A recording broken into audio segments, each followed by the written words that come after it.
Hello everyone, Dibz here, and welcome to the next episode of Overwatch Analyzed. Today we're going to be looking at some Tracer gameplay once again on the map Horizon 2CP, and we're going to be looking at someone named Fuuya who is currently around the Diamond rank, trying to reach up into the Masters. And it looks like he's been having a little bit of trouble in the borderline of Diamond. And so yeah, we're going to be taking a look at some of his gameplay today and where he can improve as well as where he did well. So yeah, let's get right down to the gameplay. So first of all, when it comes to 2CP, I find Tracer to be very powerful because of the fact that you can jump onto the point very quickly and make the enemy team just go away from the first choke point. But that is dependent on the map. On this map Horizon, a lot of the times, people are actually held up onto the point. There's a lot of Torb turrets, there's a lot of Junkrats playing directly onto the point with an Orisa, so it makes it a little bit hard. But it doesn't look like they're doing that on the enemy team for here. It looks like they got a Roadhog, they got a Hanzo, both which are really good against Tracer. So it looks like Fuuya is going to be having a bit of trouble on tag here. But we'll see how it goes. So the team is going top right, and Fuuya is flanking on the left, which is very, very nice. Attacking from different points. You don't want to always be pushing with your team. Very, very good. It looks like the team is pretty even at the moment. It looks like we got one Hanzo down on each team. We got a Hanzo down on the enemy team and a Reaper down on your team. Okay, so you're actually down right now. It really depends on whether or not your Reaper gets res here at this point as to whether you should keep pushing. Oh, okay, well, it's kind of even at the moment. It's really, really tough. Because a lot of with the Mercy res, it's the new Mercy, it's kind of hard to play Tracer.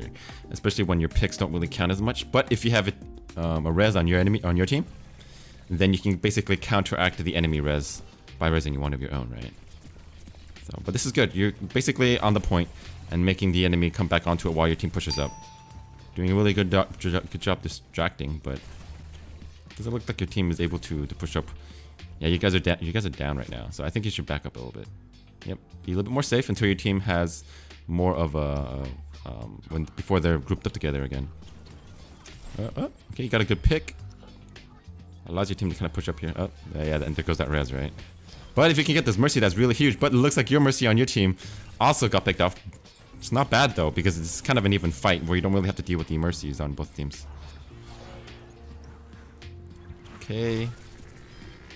Nothing really too big here, aside from that tire. So whenever you hear a tire, most likely it's going to be on the point. So as Tracer, if you hear a tire, just stay off the point. Honestly, like stay off the objective, stay off the point if you hear a tire coming in. You don't have enough damage output to kill the tire, right, as Tracer. So if you hear it, stick away from where it's going to be at, pretty much. That's a really big thing.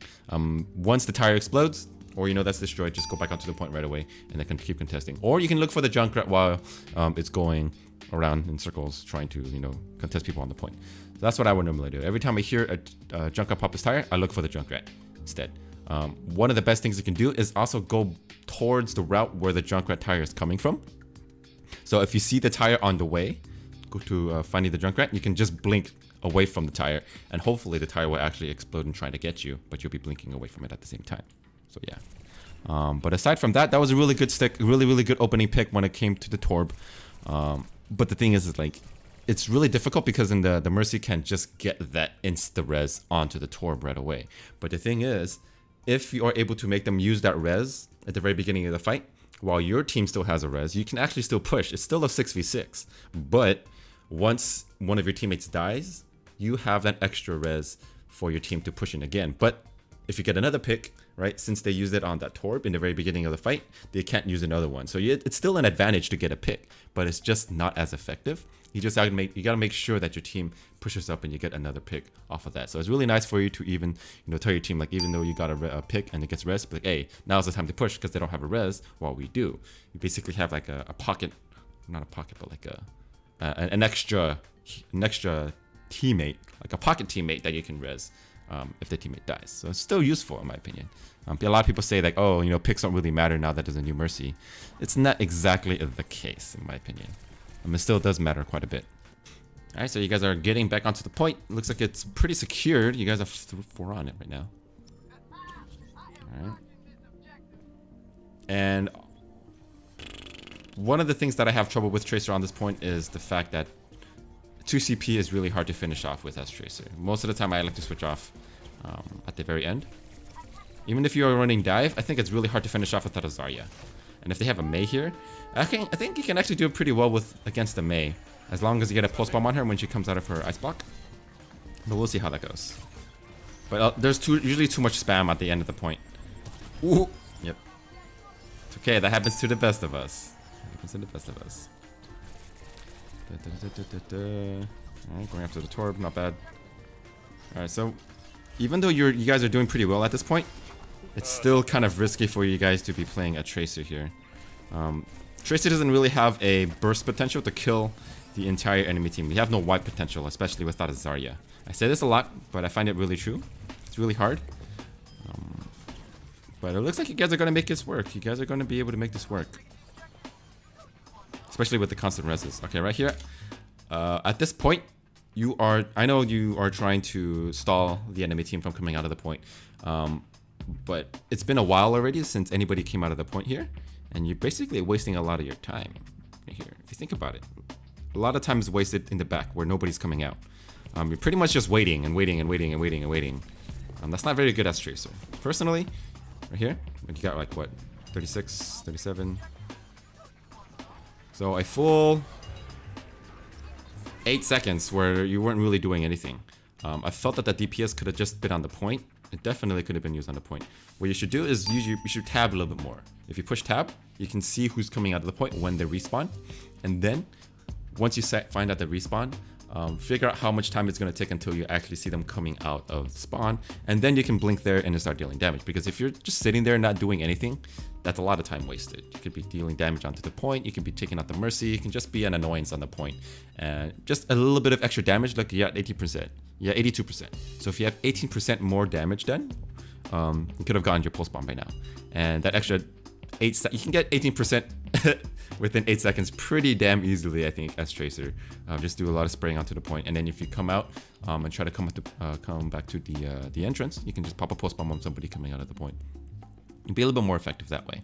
And of course, there's a tire coming out, and there's really not much you can do against that either. So I would say during those 8 seconds, just stick onto the point. Just push tab a little bit more, see when the enemy team is coming out of the spawn so you can time it exactly and not really waste a lot of time. Because right now, it looks like you guys are still suffering from trying to take the point. You guys aren't taking, and you're back here again. And it looks like your team is actually falling apart. Yeah, holy crap, that Torb took out your entire team. So yeah, you guys actually aren't able to take the point. I'm not going to say that it's entirely your fault, but you could have made a big difference as Tracer. That Torb, imagine if you got your pulse bomb earlier and you stuck the Torb. The Torb wouldn't have been able to pop his ult. You wouldn't have been able to kill 3 people on your team. And you actually might still be alive and contesting here and just taking the point. So try not to waste too much time in the back of the enemy team unless you know for a fact that they are going to be there at that moment. Just sitting around not shooting at anything as Tracer is probably one of the biggest things you can, biggest mistakes that you can do as Tracer. Tracer is usually always, doing something, always, getting some damage done. Waiting around as Tracer is usually not a good thing, unless for sure you are trying to stagger them and you know 100% that they're going to be coming from the spawn at that moment. So just try to get your timing a little bit better. Not bad. Getting a pulse bomb on a turret, it's pretty good if the Torb is building it, right? Nice. So typically I would not put a pulse bomb on the turret unless I know the Torb is building on it, because obviously if he's hammering on it, he's not going to have a reaction time to run away, because he's just busy hammering. He's not going to really notice the pulse bomb in time. But yeah, not bad. You guys were able to finish it quite well with Tracer. I typically have a lot of trouble when it comes to Tracer at the second point without a Zarya. But yeah, I'm actually surprised you guys did that well, especially against a Torb and a Junkrat. That Torb really did do a lot of damage to you though. Picking him off earlier would have been better. But at that point, looking at your team comp, I probably would have gone Pharah. Pharah would have been a really, really nice pick. I find Pharah on Horizon to be very, very strong because you can utilize the high ground. The high ground there is this pillar, not this pillar, but this thing that you can stand on at the very, very, very top. Right here, if you can take a look, this area right here, this frame, you can actually stand on there and hover around there as Pharah. You can use it to find a lot of cover, and you can just shoot. You can just annihilate the team from the top and just keep spamming rockets. And you can also get the high ground here. Once you guys are capturing the point, they don't really have much of a choice to jump on the point. You can just stay up here, just like lob all your damage. And you can just jump in, pop your ultimate, and just fly up again. I find her to be really, really strong on the second point. So if you are having trouble as a Tracer here, stick to Pharah, try Pharah. She also has a really good wipe ability, and you have a Mercy on your team. Really good escape for her. So try that out. Maybe next time if you're having trouble with Tracer on attack. But it looks like you're playing Winston on attack on this second, or defense actually. Winston on defense is kind of iffy in my opinion. It's good against the enemy dive if they have a Widow, or if they have like a really big dive comp, aka Genji or Tracer. But we'll see what the enemy team runs. We'll see what the enemy team runs. How much time do you have left? Oh, you already started already. Oh, whoop. Alright, see what they got. They got a Genji. Okay, looks pretty good for you guys so far. Got a good Winston for that. Enemy Mei. Yeah. Nothing really too big of a counter against you. You should be able to do well. You did jump in on your own though. I feel like whenever you play Winston, every time you jump in on the opponent, you should be telling your team, hey, I'm jumping on this target here. At which side, at what location. It's very, very nice for you to do so because it tells your team, hey, you know, our Winston is jumping in. It's time for me to jump in as well. A lot of the times when I see Winston's play, or a lot like on my team actually, whenever I play, the main problem is whenever a Winston on my team jumps in and they don't say anything, I usually don't know where they're at. And a lot of the times I just see them die. And it's a big problem because, well, you need to be having vocal demands on where to be and who to jump on as a Winston. You are basically the shot caller when it comes to Winston or Lucio, but usually it's a Winston. Because right now, look, you're alone. Nobody's with you. And that's because, well, nobody is listening to you because you're not saying anything as well. So be a little bit more vocal when you're playing Winston. And also don't jump in unless you know for a fact that your team is there. Because look at your team. Your team is all the way in the point in the back.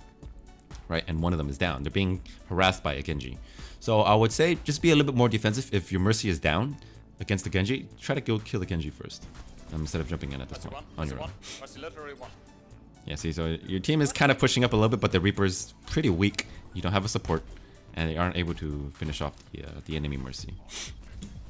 So it's very important to be vocal with Winston. Very important. All right, so holding up here is not bad. Pretty.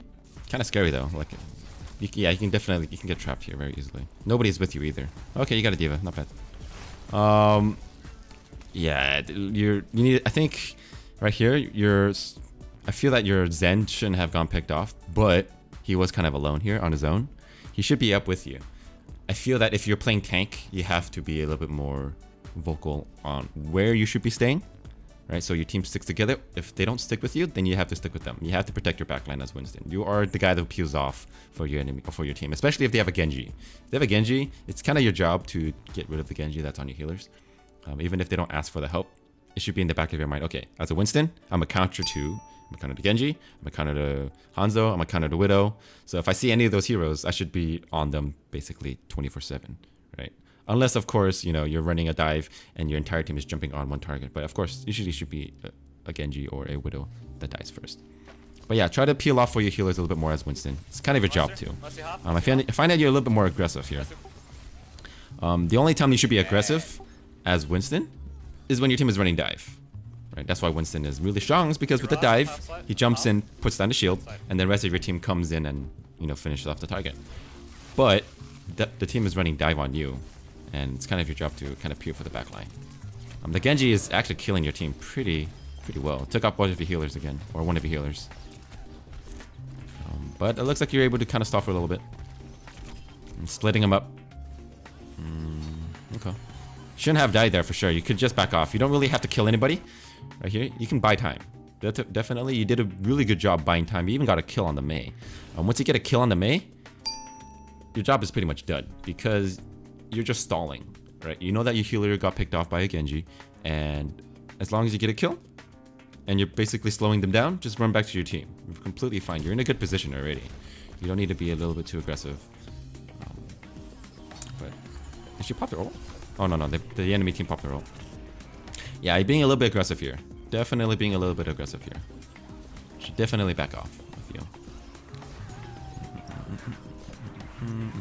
I think if you want to play a little bit more of an aggressive tank, I think D.Va would be really good for you.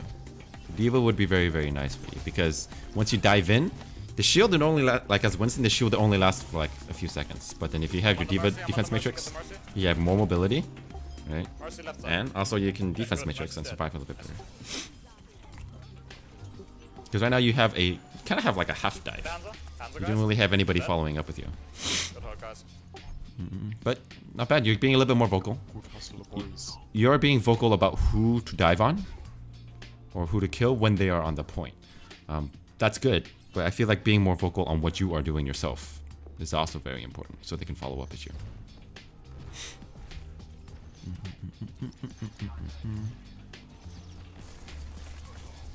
Okay, that's nice. Not being too aggressive here. You're backing up. Good. Hey, alone right side. Nice. Okay, that's good. Tell them that you're jumping on them. You gotta say that you're jumping on them. You can't just say that they're alone. You have to tell your team what you are doing and tell them what to do.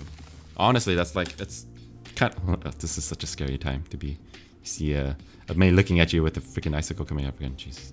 But yeah, you can't just say like somebody's alone on the right side or somebody's doing this or somebody's doing that. You should be, okay, let's jump on this person. Let's do this. I am doing this. Right? Even if they don't listen to you, that is a much better way to get your team to do to follow up with you. Like if you think about it, if you hear somebody say, hey, somebody's alone, that doesn't mean that you should go on them. It means that I can take care of them on my own, or don't worry about them, let's go on here. It can mean a lot of different things when you say somebody is alone. So you should be a little bit more specific when you're doing callouts on what to do, especially as a Winston, because you have to have follow-up as Winston, or else you're going to die alone. I don't think you're going to die to this Mei. Hopefully not. Uh-oh. You might die to this Mei. Stop it, Mei. You might die. No, don't do it. No, you're 5 life. Oh, he got you. He's bad. Yeah. So, jumping in on your own is probably the bane of playing Winston. You need a lot of support when you're playing Winston. And, unfortunate. They're able to take it with that weird comp. What kind of comp did they have? So right here at this point, let's take a look at the enemy team comp. And maybe you should have switched. So you did have a D.Va. You do play like a D.Va. No pun intended.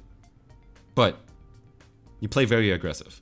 And that's why you have a lot of damage, and that's why you have a lot of eliminations. But that was probably from the previous round. But you're very, very, very divey. And you don't really have the callouts to follow up with you to play Winston at the moment, I think. Yeah, at this point, I do believe that Winston D.Va is actually a good comp against them. Minus the fact that they have a Zarya. The Zarya can melt your D.Va pretty quickly. But I feel that your comp is pretty decent. You're basically running a dive comp. You're running a dive comp. You have a Pharmacy, you have a Zen, as well as a Tracer, and a D.Va Winston. I think your team should be able to win out against the enemy team. You just have to do callouts. You just have to call out, right? They have a lot of squishies. They have Hanzo, they have a Genji, and they also have a Mei. Mei won't be able to die as much, but if you take out the DPS, aka Hanzo and Genji, they don't really have a backbone anymore. They have 2 tanks and a Mei that doesn't really do anything, right? So just call out whenever you're jumping on the enemy team. Just call, hey, I'm jumping on this target now. I'm jumping on this target now. Let's all group up and jump in as one.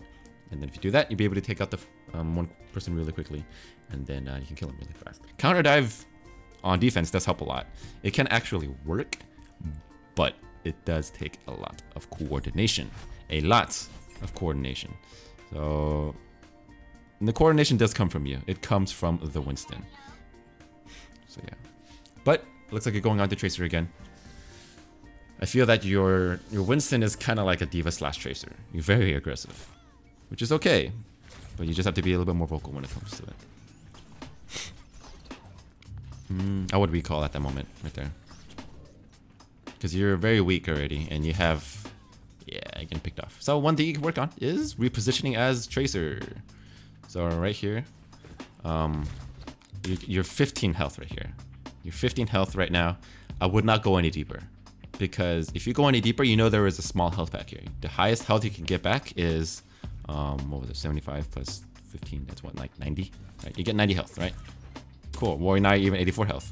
Think about it, right here, they know that you're weak. What is the enemy team calling out? Hey, Tracer's weak on the right side. She's on her own, and she's weak. I got her down to half health. Go get her, right? What is the best thing you can do? You have one blink and you have one recall. If somebody jumps on you right away, you have pretty much no escape. If you want to get to the other health pack, you have 2 blinks that you can get to, right? So if you get to the health pack, sure, you get your health pack all the way up to 150, but you have no more blinks. So if you want to fight somebody coming in to chase after you, the only thing you have is a recall. And fighting somebody with only a recall is very dangerous, right? You're basically using all of your previous blinks to get your health back. And that's essentially going into a fight with only a recall. You never want to do that. You always want to go into a fight when you have all your cooldowns. Because look at this, right? You're dealing with a Genji, he's already brought you down to 47. You could recall now, you can get your health back. But even if you got your health back, the Genji would be at full health, right? And you would have no cooldowns. And that's pretty much means that you're dead. Right, so if you ever get picked off or get a lot of damage done to you in the very, very beginning of a fight and you are using a lot of your cooldowns to try to just survive, just recall. Use your recall, get back to your team, don't push up. Right.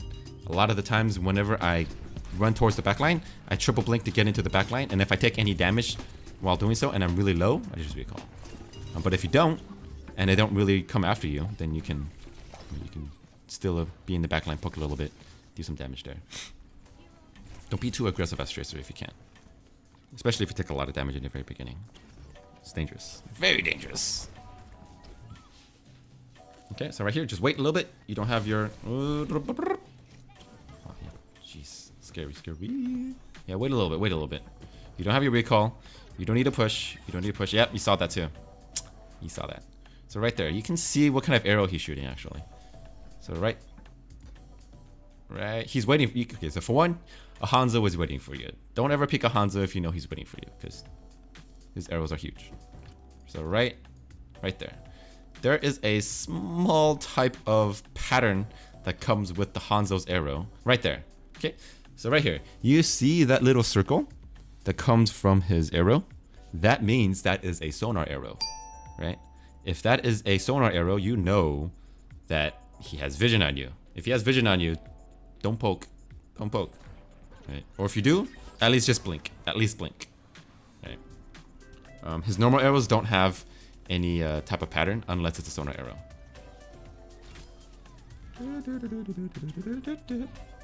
Yeah. So Hanzo is really, really hard to deal with, personally. I would just back up and just not poke through here. Don't poke through him. Don't poke a Hanzo if you can, that's Tracer. It's very dangerous. Especially right now, I know how difficult it is to play Tracer this season. It's very difficult. I just barely got GM this season, when I normally always get GM like at the very beginning of the season pretty quickly. But it was a grind this season. Especially with a lot of the Junkrat play, a lot of the Mercy play, a lot of the Hanzo play, Turret play as well, Torbjorn. It's ridiculous. But if you play things correctly, you can do it, I believe. Okay. I would finish off the Mei here at this point. You did really well though. Your team got a triple kill with the D.Va and you're pushing up, which is very nice. But your team is also down too. You're down in Mercy and also Genji. But it looks like you guys are up. I can't tell because you didn't push tab. You could have gone back a little bit farther. But at this point, right here, once you got the Mei to ice block and you plan to actually cap the point, there are 2 things you can do. You can either cap the point or fake that you're catching a point and then bomb her when she comes in because she doesn't have an ice block. Or you can wait for her to get out of the ice block and then bomb her while she's doing so. So right here at this point, what I would normally do, I don't have any blinks. I can't really get to the point super quickly. I would wait until she's about to come out of the ice block and then pop a grenade or pop the bomb on her and then kill her. Because even if you run to the point now and she jumps onto the point, she's just going to stall it, right? If you don't kill her before she gets to the point, she's going to wall herself off. She's going to ice block. She can possibly take you out really quickly by popping an ult onto the point. So your number 1 priority is to keep the Mei off the point. Because if she's on the point, she's going to stall in until her team gets back. And basically that triple kill is not going to really matter from your D.Va as much. So right here, just run up to her, wait until she has like this kind of pattern when it comes to her ice block and it's about to come out. Right before it's about to come out, you can just pop a grenade and it will stick her when she comes out of it. But a lot of good Meis know how to kind of, you know, juke the timing of your post bomb. It's pretty tough, but I think it's possible to do so. So right here, even when you hear her, she comes out of her ice block. Just wait for her, and she's about to come on. When she's about to come around the corner, just pop a post bomb onto her face, and you can kill her that way. Because right now, look, I think she's gonna stall it here. So, or she's just gonna do that. Or she's just gonna kill you. That can happen too. But okay, let's imagine you were still alive. Imagine you were still alive, right? What would happen? You would not be able to 1v1 a Mei very easily. She's just gonna freeze you. She's gonna wall herself off, and she's just gonna ice block, right? Once she gets onto the point, she is the dominant player on the map, and she has control over it compared to you, right? But actually, the D.Va ended up killing the Mei. Not too sure how, but it looks like your team was able to take it without you. But of course, you don't ever, right? You don't think that's gonna ever happen, like a D.Va killing a Mei. You can't count on that happening. Your safest bet would have been to just kill her before she killed you, or before she was able to stop the point. Okay. Going towards the back. I see they're trying to focus on the Mercy. Okay. So the Mercy popped her ult. Ooh. Ooh, that lag though. Yeah, that happens all the time. When you pop your ult and then somebody actually stuns you or hooks you, it doesn't go off. It happens. Unfortunately. But also, I wouldn't try to stick a Roadhog unless somebody is around him. And I know that I'm going to kill him. So there are two times that you should stick a Roadhog. First of all, I wouldn't waste a pulse bomb on a Roadhog usually, unless I know for a fact that he's used his Huff and Puff. Or unless he's halfway using his Huff and Puff. If he's halfway using it, you can pop your sticky on him, and then once he's done huffing and puffing, the cooldown will be off, and then the damage reduction will be gone, and then you can kill him after that. But it's kind of a waste usually. I usually like to build up my ult charge on the Roadhog, and then only stick him if somebody is around him. That's what I like to do, because then if somebody's around him, you have a chance of getting that extra kill while dealing damage against Roadhog at the same time. But usually, if Roadhog is alone standing on his own, I wouldn't stick him because it's kind of a waste. Just use your ult on somebody else that's more important, or that is a definite kill, aka a support or a damage dealer. Try not to stick a Roadhog if you know for a fact that he's alone and that he has his Huff and Puff. Or his gas mask or whatever you call it. Okay, so let me check. Alright, so the enemy team is running an Orisa, Roadhog, and Genji and Mei. Okay, so it's basically the same comp, the same damage comp as last time, but they switched up the tanks. Now they have a Roadhog and Orisa. I find Reaper to be very strong. Reaper is really, also even Pharah. Pharah is really strong too because they don't really have a counter to you. I mean, they have maybe a Genji. But I think Reaper is really strong in this meta because of the fact that a lot of the enemy teams like to run Roadhog slash Zarya or D.Va, or, I mean, basically it's pretty tank heavy. There's really not much the enemy team can do against your Reaper nowadays, right? Reaper used to be pretty weak against D.Va because the D.Va could just defense matrix everything. But now her defense matrix is cut down in half. So even if the enemy team had a D.Va, Reaper would still be able to deal a lot of damage. So try out Reaper nowadays. Try out Reaper. They have really beefy tanks on the enemy team that can't really mitigate any damage, right? You can kill the Roadhog pretty quickly. You can kill an Orisa pretty quickly as Reaper. So right here, I think even without a D.Va, if the enemy team doesn't have a D.Va and they're running two tanks, just go Reaper. Reaper is very, very strong against. It's very, very meta at the moment. Especially if they don't even have a Ryan. They don't even have a shield, really. You just walk past the Orisa shield and just blast her face off as Reaper.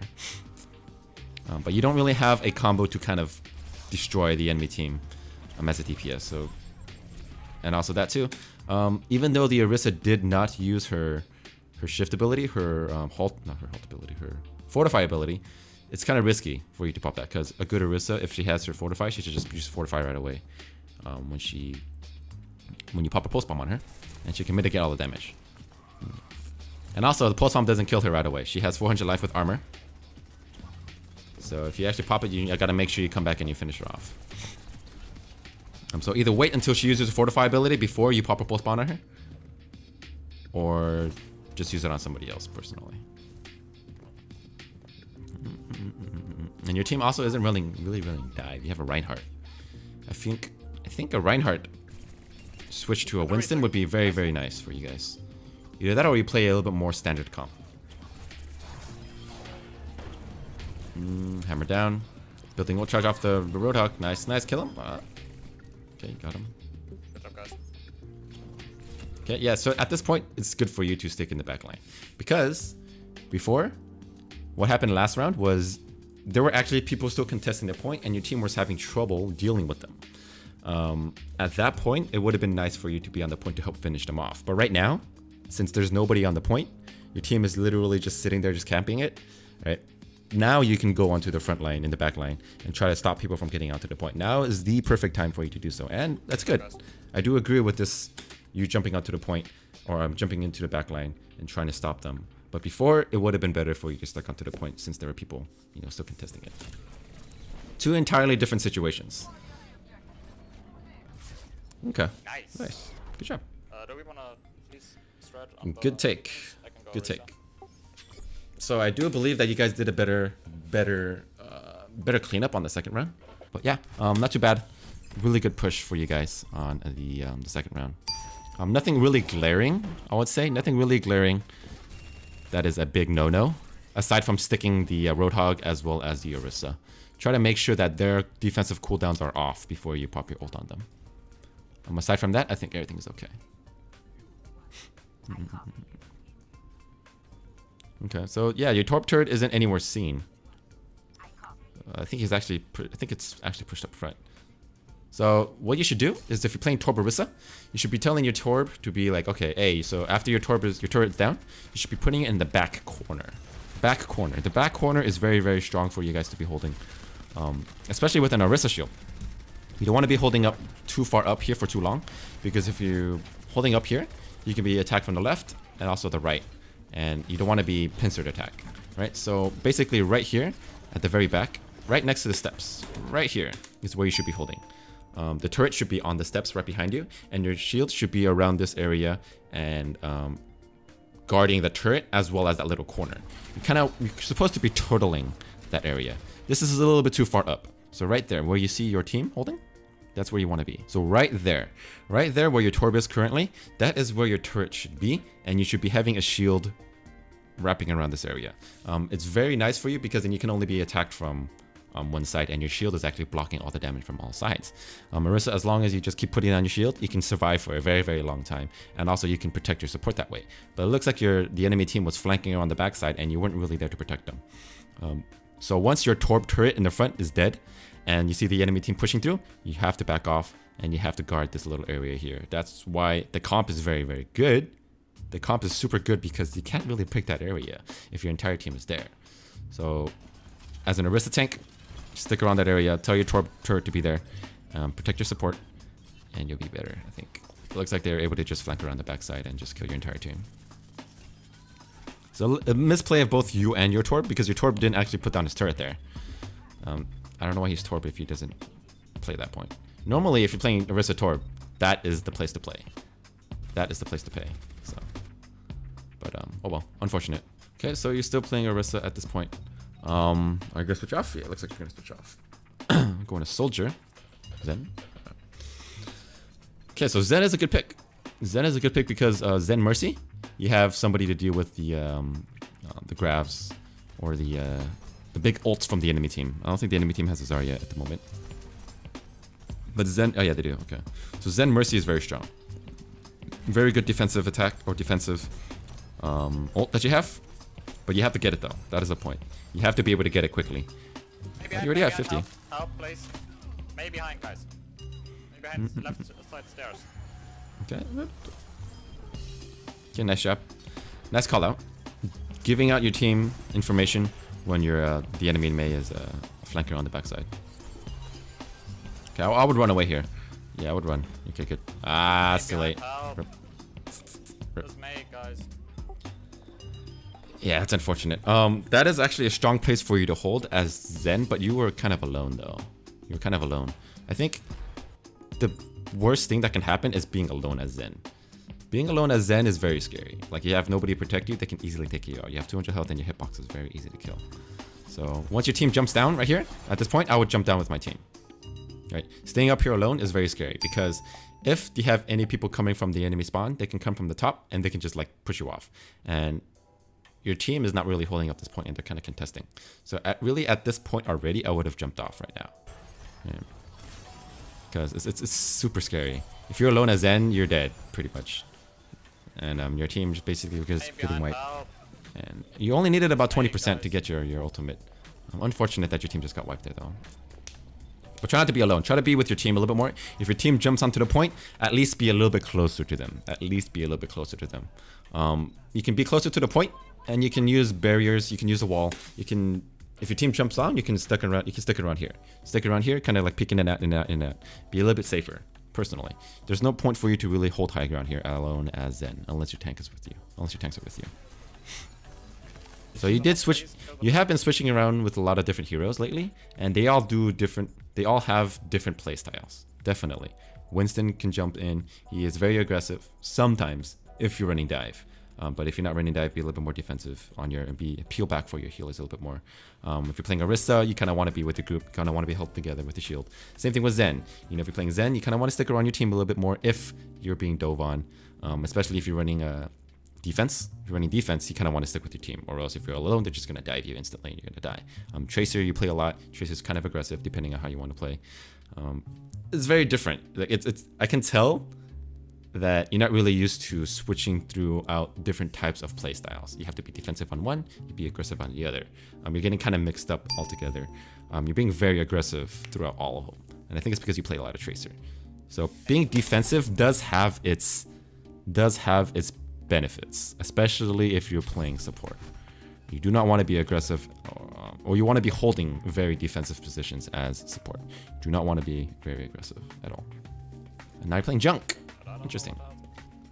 But yeah, Junkrat is actually very strong on this point. He can hold a lot of hallways, and he's probably the best pick for you at the moment. You do have a, you have anti-air against Pharah. You have Soldier. He's very, very good. You also have a Lucio, which is really good against any Genji if they try to like do a nano blade on you guys. Also, you have the staple Mercy in this current meta. So overall, I think your comp is pretty decent. Aside from playing Junkrat, you could go Tracer or Pharah. But I just feel that Junkrat is much stronger at this point. But if you didn't have a Soldier and he was Junkrat, for example, then sure, you can play Tracer, you could play McCree. But I think this is actually a pretty decent comp for you to hold with. Tank-wise, you're pretty divey though, in my opinion. Winston D.Va on defense is kind of scary. You don't really have a shield to stand behind. But you do have a lot of damage. You do have a lot of damage, but you're not running dive. But I think you did the right pick. You did the right pick to play Junkrat here at the moment. But yeah, let's see how long you guys can hold for. I would be putting up a trap somewhere far off. So as Junkrat, what you can do is you can actually go up to the very front, put a trap anywhere. Put a trap anywhere. Doesn't really matter where. You should put it around corners. You should put it at the entrance here. Put it at the entrance on towards the right, and put a concussive mine there. Because just by chance, if somebody steps onto it, you can pop a concussive mine on them. It's not 100%, but it's a good chance. If you can take advantage of that chance and get a pick, you can slow them down a lot. It's better to just take that chance because it's pretty much free, right? If they step on it, boom, you get a free kill, right?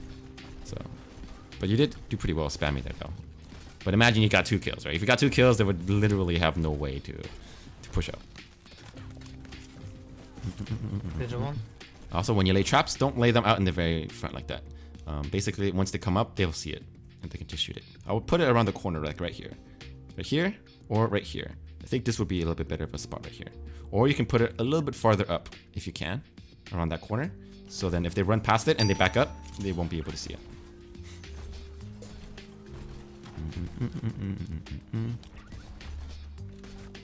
Okay, so you see that I saw you do that a little bit earlier. That grenade, that concussive mine.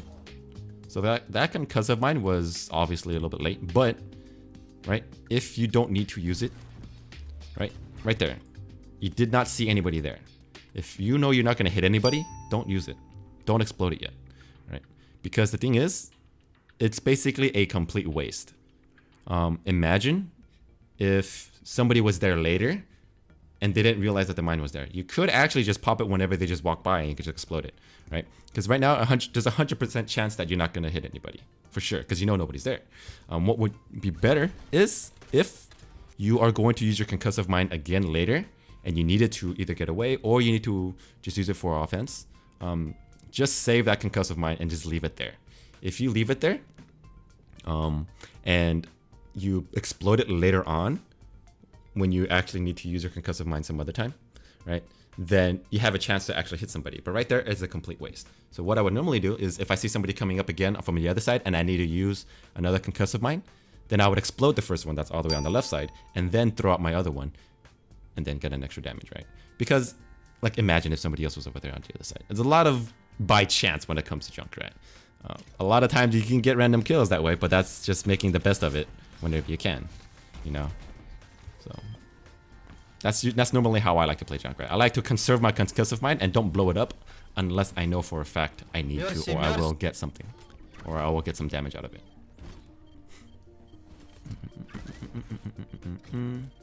But unfortunately, doesn't look like you guys are able to take it. So yeah, in order to hold that last point, I think you guys should have just held together. You guys were pretty split. You guys were very, very split. You guys weren't really watching one area. You were watching the left side, but it looks like they're coming from the right. Right. No, actually they were coming from the left side. What was your team? Team was here. Okay, they're all together. Okay, so they're all backing off here. They're all backing off. I was explaining the other tip, but I wasn't really focusing on this. Yeah, you guys got picked off pretty quickly. Your monkey, yeah, your monkey was far up. I don't know where he was. Let me take a look, see where he was. What was the location of your monkey? So it sounded like he was coming from the left. He was trying to 1v1 the Winston, or the yeah, he was up top. So that's what happens too. Like, basically, that Winston was in your feet, or he was in your shoes when you were playing Winston. He was a little bit too far up onto the side on his own, and he ended up dying. And once he died, the Genji decided, hey, you know, he's down. Genji comes in, takes you out. Good timing on the Genji, and you guys just fell apart from there. So it just shows how important it is to have like a Winston with your team, especially when the enemy team is running dive. When the enemy team is running dive, you have to stick with your team. You have to peel off for your entire team, or else the Genji is just going to have free reign. But yeah, it definitely you could improve with your Junkrat. Lay traps a little bit with your team. Tell your team to be. You can be a little bit more vocal, even if you're not running tank. You can just, hey, you know, you can be a shot caller. Anybody can be a shot caller. Doesn't really matter. But usually it's the Winston because he's the one that's diving. But be a little bit more vocal on telling your team what to do. Like, hey, we're one down. We should back up. You know, we need to stick together onto the point. Do this, do that. And I think you can do a lot better, personally. You did okay. Lots of room for improvement, of course. Everybody has room for improvement, even I do. Okay, I do believe that. So, everybody can improve. Doesn't matter how good you are. Even if you're the top, you can improve. There's always somewhere to improve. But yeah, hopefully you take the tips and the strategies into consideration when you like review the bot again, and hopefully you can implement them into your gameplay early on or next time. But the main tips I would say is when you are playing different heroes, try to make sure you're not playing with the same type of mindset throughout all heroes. Each hero has a different mindset that you have to be playing, whether it's defensive, attack, and that also really depends on how your team is playing and what kind of comp you're playing. If your team is running dive, go ahead and be more aggressive. If your team isn't running dive, then be a little bit more defensive, right? Especially when you play Winston, again, be more vocal. Tell your team what to do, what you are doing as well, and say whether or not you need support, whether or not you need to back up. A lot of different times that you die on your own is because you aren't vocal enough and your team doesn't know where you are. Kind of like that Winston at the very end, right? When he got picked off by the Winston, he didn't say anything at all. And I didn't even know where he was. I don't know how he died. That's what happens. If you have a Winston dying and you don't know why he died or how he died, that means that Winston isn't calling out enough, for sure, right? So be a little bit more vocal as Winston. Maybe you can try out D.Va. If you're not used to being a little bit more defensive as Winston, D.Va is very good at jumping in, taking a target, and then flying out with defense matrix. Tracer-wise, try not to stick tanks unless you know for a fact that you're going to kill them with it, or there are people around them, right? If they're not holoed around the tanks, don't really pulse bomb a tank if you don't need to. The only person I would really stick is Zarya if I know that her bubble is off. She's the only one that you can really kill with a single pulse, I think. Yeah, she's the only one that you can stick with a single pulse. And when you're running Orisa, Torp, stick onto the point a little bit more, be a little bit more huddled together. Don't be a little bit spread out, because then they can come from the side and they can attack you from all different directions. And you want to be holding one little tiny corner where the shield is basically enveloping all your team, and that's where you want to be staying as an Orisa Torp. That's why it's called the cheese comp, because it's pretty cheesy. You can't really go through the shield, you can't kill anything, especially if they have a Torp turret, right? So a lot of different things that you can work on slowly, but overall, I just think the main thing focus on callouts. Doesn't matter who you play. If you make callouts that are good, then your team can follow up and knows what to do to follow up with you. But yeah, thank you Fuuya for the submission. It was a really good gameplay. And yeah, keep it up, dude. You can definitely get to Masters. I think that's one of the reasons why, I say the biggest difference between Diamond and Masters is also positioning and also callouts. Sometimes a lot of people say it's not about callouts, but callouts can definitely make a really, really big change when it comes from Diamond to Masters. So keep it up. Keep doing that. Just practice being more vocal. That's all I'm saying. It's a good practice. It doesn't matter what rank you are, right? It actually will help all the time. Doesn't matter what rank. It helps from Masters to Grandmasters. A lot of the times when you play Master games, like there's nobody really that talks. Nobody talks. Nobody communicates. I'll find a lot of games where I'm just like, I'm the only one talking. I'm just like, I don't hear any info from anybody. It's kind of hard to play. So it's very good from Diamond up, in my opinion. Practice that. And I think you can improve. So yeah, thank you again, Fuuya, for the submission. Appreciate it. If you guys want to submit your own gameplay, you guys can submit the gameplay itself. I appreciate the MP4 file. It allows me to not have to re-record from YouTube. And also it preserves the quality of the gameplay itself. But yeah, if you can do that, you can submit it to dibzgaming@hotmail.com. I also have a stream. If you guys want to go to twitch.tv/D1BZ, you guys can rack up certain points or a certain amount of points, 10,000, just by being in that stream and communicating and also gambling those points. If you get 10,000, you can submit those and I will put your VOD ahead of everybody else's. I do have a shorter line now because I cut off all the ones that are from the pre-before or pre-Mercy patch because those are kind of, they're not up to date, right? You want to have an up-to-date VOD review. So submit them now if you want to, and you have a high chance of getting them. But if you do not have any of those 10,000 points, it'll be a little bit harder because it'll be kind of like a pick out depending on which one has the highest quality. If it's 720p plus, I'll pick those out more.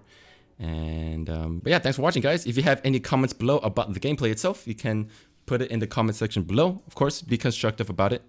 Don't just talk bad about the person playing. Of course, don't be respectful about this. Everybody is trying to learn and trying to get better.